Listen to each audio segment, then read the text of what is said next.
Hi అండి, అందరికీ నమస్కారం. వెల్కమ్ బ్యాక్ టు సర్వలక్ష్మీస్ వంటిల్లు. ఈ రోజు వీడియోలో మనం ఒక 90s కిడ్ స్పెషల్ రెసిపీ, అదేనండి మన చిన్ననాటి తీపి గుర్తులైన తేనె మిఠాయి ఎలా చేసుకోవాలో చూద్దామండి. మన చిన్నప్పుడు బడ్డీ కొట్టుల్లో పావలా పెట్టి కొనుక్కునే వాళ్ళం కదండి. ఇప్పుడు ఎక్కడ ఏ షాప్లో వెతికినా కానీ దొరకట్లేదండి. చూసారా, సేమ్ అదే టేస్ట్తో మనకు వస్తుంది. చక్కగా లోపల నుంచి కూడా షుగర్ సిరప్ అది బాగా పీల్చిందండి. చేసుకోవడం కూడా చాలా ఈజీ అండి. మనకి ఎంత పర్ఫెక్ట్గా వస్తాయి. మన ఛానల్ని ఎవరైనా ఫస్ట్ టైం చూసినట్టయితే తప్పకుండా సబ్స్క్రైబ్ చేసుకోండి. మరి ఇంకెందుకు ఆలస్యం, ఈ తేనె మిఠాయి ఎలా చేసుకోవాలో చూద్దాం. ముందుగా ఒక మిక్సింగ్ బౌల్లోకి 2 కప్స్ మైదా తీసుకుంటున్నానండి. ఇప్పుడు ఇందులోనే 1/4 టీ స్పూన్ బేకింగ్ సోడా, అలాగే 1/4 టీ స్పూన్ బేకింగ్ పౌడర్ వేసుకుంటున్నాను. ఒకసారి డ్రై ఇంగ్రీడియంట్స్ అన్నిటినీ బాగా కలిపేసుకుందాము.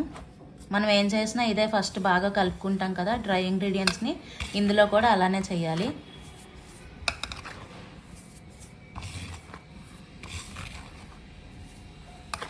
అలా కలుపుకోలేదనుకోండి అక్కడక్కడ ఉండిపోతుంది. అందుకని ముందర మనం ఇలాగ బాగా కలిపేసుకున్నాం అనుకోండి, నెక్స్ట్ ఏం వేసి కలిపినా కానీ బాగా కలిసిపోతుంది. ఇప్పుడు ఇందులోనే ఒక 2 టేబుల్ స్పూన్లు పెరుగు వేస్తున్నాను నేను. అలాగే ఒక టేబుల్ స్పూన్ నెయ్యి.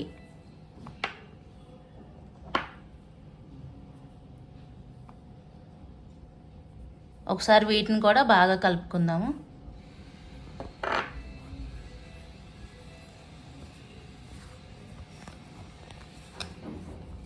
మీరు ఇక్కడ తీసుకునే మిక్సింగ్ బౌల్ కొంచెం వెడల్పుగా ఉన్నది తీసుకోండి. అప్పుడు మీకు కలుపుకోవడానికి మద్దించుకోవడానికి ప్లేస్ సరిపోతుంది. ఇరుగ్గా ఉన్నది తీసుకుంటే సరిపోదు ప్లేసు.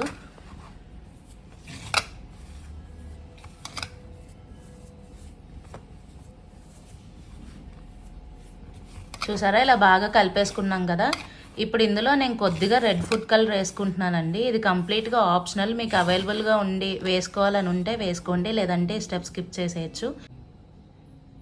టేస్ట్ మాత్రం మనకి సేమ్ ఉంటుంది, తేనె మిఠాయి టేస్టే ఉంటుంది. ఇప్పుడు ఇందులో కొద్దిగా వాటర్ వేసుకుంటూ కలుపుకోవాలి.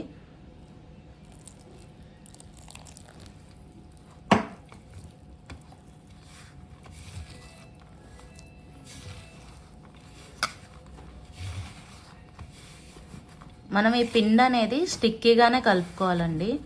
మనం చపాతీ పిండి వాటికి కలుపుకుంటాం కదా, అలా అంత గట్టిగా ఉండకూడదు, స్టిక్కీగానే ఉండాలి. ఎందుకంటే మనం దీన్ని మద్దించినప్పుడు ఇంకా సాఫ్ట్గా అవుతుందన్నమాట. అందుకని మనం దీన్ని స్టిక్కీగానే కలుపుకోవాలి.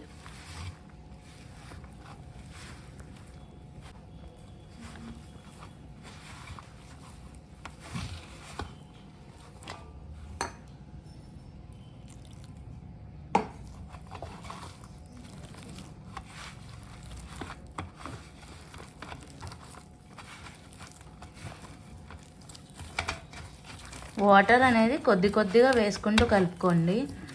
ఒకేసారి ఎక్కువైపోయింది అనుకోండి మళ్ళీ పిండి కరెక్ట్గా ఉండదు.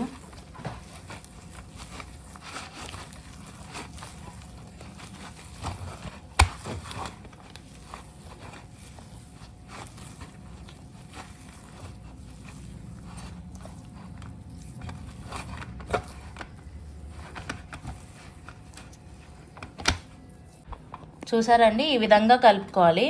ఇప్పుడు మనం దీన్ని బాగా మద్దించాలి, సాఫ్ట్గా అయ్యేలాగా. చూసారా, ఇంత స్టిక్కీగా ఉంది కదా, ఈ కన్సిస్టెన్సీలో కలుపుకోవాలన్నమాట.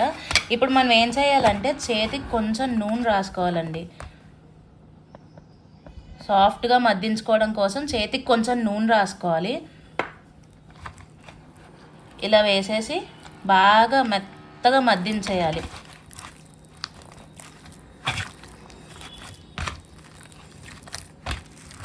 ఇలా మద్దించడం ప్రాసెస్ ఉంది కాబట్టి మిమ్మల్ని కొంచెం వెడల్పుగా ఉన్న మిక్సింగ్ బౌల్ తీసుకోమన్నానండి. చూసారా, ఇందుకనమాట మనం బాగా అరిచేతులతోటి మద్దించాలి గట్టిగా.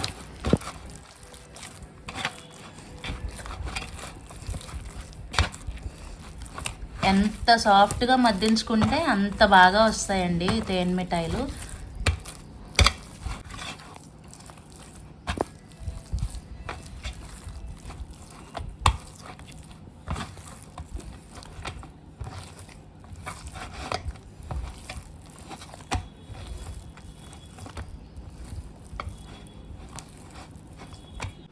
చూసారా, ఈ విధంగా ఇలా సాఫ్ట్గా కలుపుకుంటే సరిపోతుంది. ఇలా ఉండాలి కన్సిస్టెన్సీ.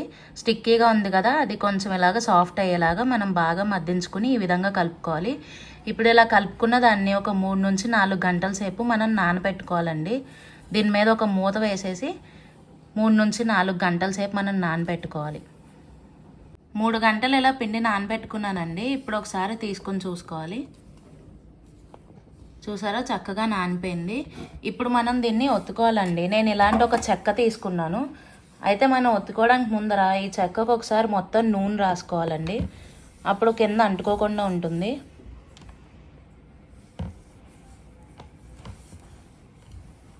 మొత్తం చెక్క అంతా కూడా నూనె ఇలా రాసేసుకోవాలి.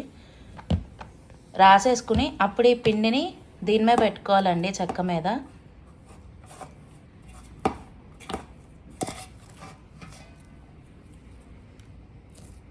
ఇలా పెట్టుకుని మనకి ఏ థిక్నెస్లో కావాలో ఆ థిక్నెస్లో మనం దీన్ని ఒత్తుకోవాలి. ఒత్తుకునే ముందర మనం కొంచెం పొడిపిండి వేసుకోవాలండి. పొడిపిండి వేసుకుంటే అంటుకోకుండా వస్తాయి. ఇలా వేసుకుని చేత్తో ఒత్తేసుకోవాలి, లేదంటే రోలర్తో కూడా మనం ఒత్తుకోవచ్చండి. మొత్తం అంతా కూడా సమానంగా ఒత్తుకోవాలి.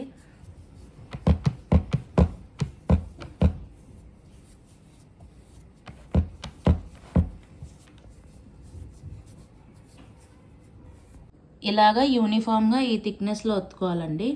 ఇప్పుడు దీన్ని కట్ చేసుకోవడానికి నేను ఇలాంటి ఒక దాన్ని వాడుతున్నాను, రౌండ్గా కట్ చేసుకోవడానికి.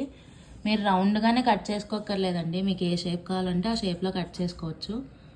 చూసారా, ఇలా ఈజీగా మనం ఇలా కట్ చేసేసుకోవచ్చు.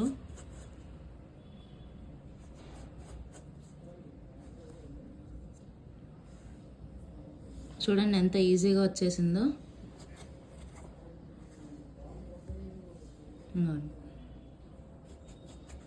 ఇలా పిండంతా కూడా కట్ చేసేసుకోవడమేనండి.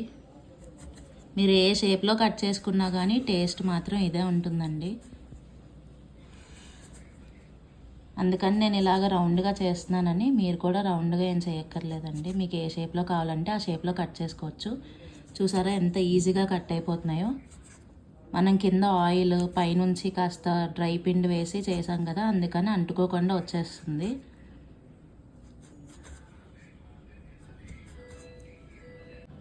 మొత్తం పిండి అంతా కూడా ఇలా చేసేసుకున్నానండి. చేసుకుని ఇలాగ మనం ఒక ప్లేట్లోకి తీసేసుకోవాలి.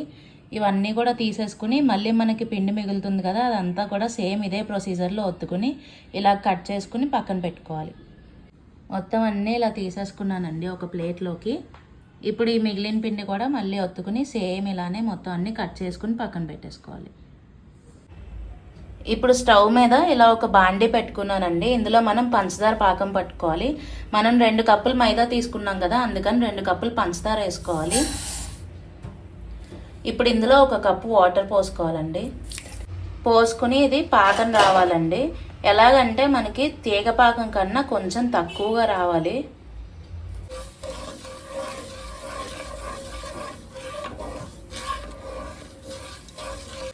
ఇలా పంచదార మొత్తం కరిగి మరుగు వస్తుంది కదండి. ఇప్పుడు వేసుకుంటే ఫ్లేవర్ కోసం కొద్దిగా యాలకుల పొడి వేసుకోవచ్చండి.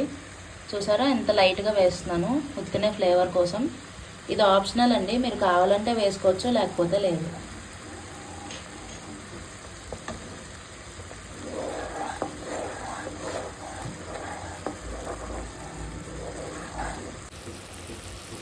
పాకం వచ్చేలోపు నేను ఇలా సైడ్కి డీప్ ఫ్రైకి సరిపడా ఆయిల్ కూడా పెట్టేసుకున్నానండి, టైం వేస్ట్ లేకుండా. ఇప్పుడు పాకం వచ్చిందో లేదో చెక్ చేసుకుందామండి. కొంచెం ఇలా తీసుకొని చెక్ చేసుకోండి. చూసారా, ఇలా లైట్ తీగ పాకం వచ్చింది కదా, ఇలా వస్తే సరిపోతుంది. ఇంకా అంతకన్నా రాకూడదు, ఇలా వస్తే సరిపోతుంది. ఇప్పుడు ఈ స్టేజ్లో స్టవ్ ఆఫ్ చేసుకుని మనం ఫుడ్ కలర్ యాడ్ చేసుకోవాలండి.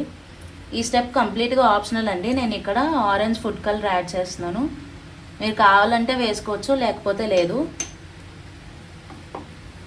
వేసుకుని ఒకసారి మిక్స్ చేసేసుకుందాము.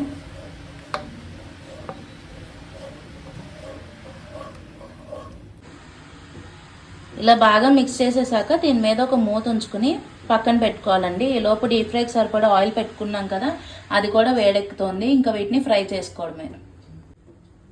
ఆయిల్ బాగా వేడెక్కిందండి. ఇప్పుడు మనం కట్ చేసి పెట్టుకున్నవి ఫ్రై చేసుకోవాలి. ఇలా ఎన్ని పడతాయో చూసుకుని వేసుకోవాలండి. ఫ్లేమ్ మటుకు మీడియంలోనే ఉండాలి. మీరు అంటుకున్నా కానీ ఒకవేళ మనం కట్ చేసుకుని అంటుకుంటాయి కదా, అలా అయినా కానీ ఏమీ భయపడక్కర్లేదండి. మైదాయే కదా, ఇవి ఫ్రై అవుతున్న కొద్దీ అవే విడిపోతాయి. మనం తీసుకున్న అట్లకాడ కానీ ఏదన్నా ఉంటుంది కదా, దాంతో ఇలాగా నూనె మీద ట్యాప్ చేస్తూ ఉండాలండి. ఇలా ట్యాప్ చేయడం వల్ల అవి మనం బేకింగ్ సోడా బేకింగ్ పౌడర్ వేసుకున్నాం కదా, కొంచెం ఉబ్బినట్టు అవుతాయి. బాగా లోపల నుంచి కూడా యూనిఫామ్గా కుక్ అవుతూ వస్తాయండి ఇలా చేయడం వల్ల. చూసారా, అన్నీ విడిపోయాయి, ఏమీ అంటుకోలేదు. అందుకని ఒకవేళ మీరు పిండిలా చేసినప్పుడు అంటుకున్నా కానీ ఏమీ పర్వాలేదు.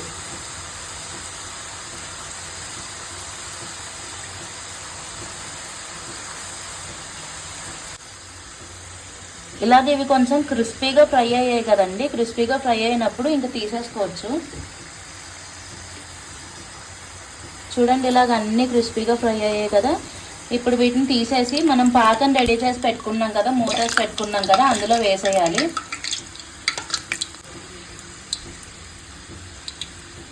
ఇలాగ అన్నీ కూడా పాకంలో వేసేసుకోవాలి. పాకంలో వేసేసి ఒక 10 నిమిషాలు పావు గంటకి నానిపోతాయండి, అప్పుడు తీసేసుకోవాలి. చూడండి, మిగతా కూడా అందులో వేసేసుకోవాలి. వేసేసుకుని నాననివ్వాలి. ఇప్పుడు మిగతా కూడా సేమ్ ఇలానే ఫ్రై చేసుకోవాలండి. మిగతా కట్ చేసి పెట్టుకున్నవన్నీ కూడా ఇలా ఫ్రై చేసేసుకుంటున్నానండి. ఇవి కూడా సేమ్ ఫ్రై చేసుకుని ఇలా మనం ఎలా అయితే పాకంలో వేసుకున్నామో అలాగే వేసేసుకోవాలి.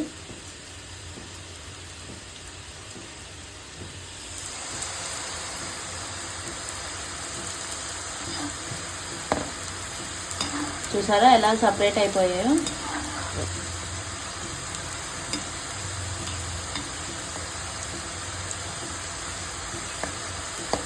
ఇలా మనం ట్యాప్ చేసుకుంటూ ఫ్రై చేసుకోవాలండి, అప్పుడు లోపల నుంచి కూడా బాగా వేగుతాయి. మనం వేసిన బేకింగ్ సోడా బేకింగ్ పౌడర్ వల్ల కొంచెం ఉబ్బుతాయి, లోపల నుంచి బాగా కుక్ అవుతాయి, క్రిస్పీగా కుక్ అవుతాయి.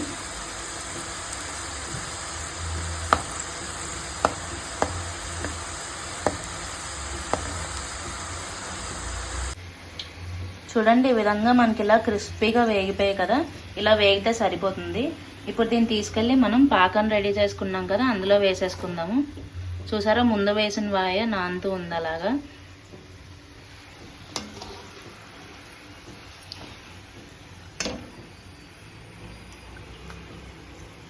చాలా ఈజీ అండి చేసుకోవడం. ఇంతే ప్రాసెస్, ఇంకేమీ లేదు ఇందులో. చూసారా ఎంత ఈజీగా చేసేసుకున్నాము.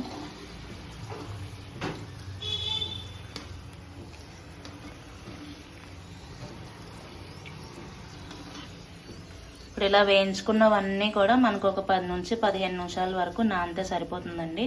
అప్పుడు పర్ఫెక్ట్గా నానుతాయి. లోపల నుంచి కూడా షుగర్ సిరప్ అంతా బాగా పీల్చి చాలా బాగా నానుతాయండి. అంతేనండి, ఎంతో టేస్టీగా ఉండే 90s కిడ్ ఫేవరెట్ తేనె మిఠాయి రెడీ అయిపోయింది. చూడండి ఎంత బాగా వచ్చాయో. లోపల నుంచి కూడా చక్కగా షుగర్ సిరప్ అంతా పీల్చుకుని చూసారు ఎంత బాగా వచ్చాయో. మనకి ఇవి ఎక్కడ దొరకట్లేదు అనుకోకండి, చక్కగా మనమే ఇలాగ ఇంట్లో చేసుకోవచ్చండి. సేమ్ అదే టేస్ట్లో ఉంటుంది. మీరు అందరూ కూడా చేసుకుని తిని టేస్ట్ ఎలా కుదిరిందో కామెంట్ సెక్షన్లో చెప్పండి. ఈ వీడియో కనుక నచ్చినట్టయితే లైక్ చేయండి, షేర్ చేయండి, కామెంట్ చేయండి. మరిన్ని వీడియోస్ కోసం మన ఛానల్ తప్పకుండా సబ్స్క్రైబ్ చేసుకోండి. Thank you very much.